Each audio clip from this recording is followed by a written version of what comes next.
Salutare! Sunt Marian Șterbescu de la Axioma și dacă vizionezi acest clip, este foarte posibil să fi primit o invitație la unul din cursurile noastre online. Felicitări! Ne bucurăm să ne fii alături și am vrea să știi că aici ești pe mâini bune. În plus, ți-am pregătit o experiență de învățare deosebită, astfel încât tu, alături de ceilalți colegi participanți, să te simți la fel de bine ca în sala de curs sau chiar mai mult. Hai să vorbim despre software.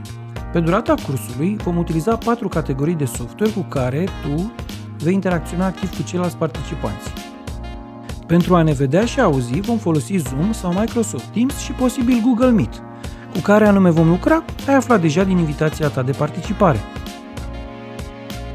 Atât pentru Zoom cât și pentru Microsoft Teams, experiența de utilizare este mai bogată atunci când folosești aplicația nativă, adică aplicația instalată pe calculatorul tău. Totuși, nu-ți fă griji dacă întâmpini dificultăți sau ai restricții de instalare, pentru că ambele pot fi utilizate din browser. Că vorbim de browser, asigură-te că utilizezi o versiune recentă a unuia din browserele Chrome, Edge, Mozilla Firefox sau Safari.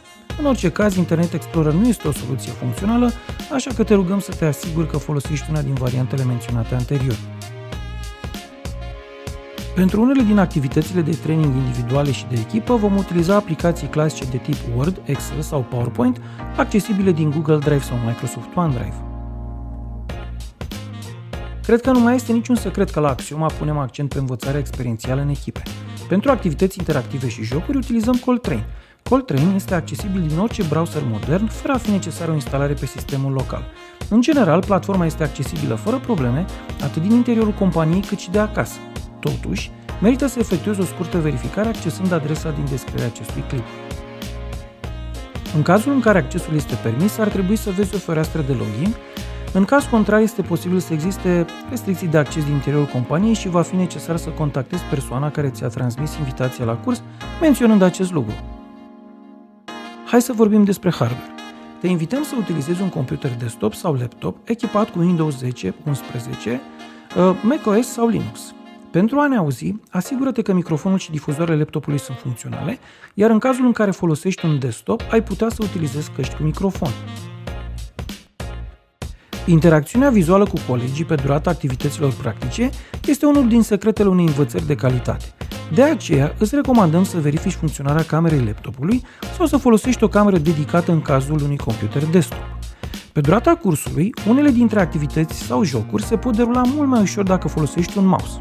De aceea, ar fi bine să ai unul la îndemână. Iată câteva zone de atenție. Deși ai putea să te alături sesiunii de curs utilizând un telefon mobil sau o tabletă, participarea la activitățile practice va fi mult mai dificilă sau uneori imposibilă față de cazul în care ai folosi un laptop sau un computer. Asigură-te că participi la curs dintr-un loc liniștit, deoarece zgomotele din jurul tău se vor transmite în sesiunea de curs și îți vor face mai dificilă concentrarea. În cazul în care nu ai parte de un loc liniștit, încearcă să utilizezi căști cu microfon, poate chiar căști cu anularea zgomotului de fond.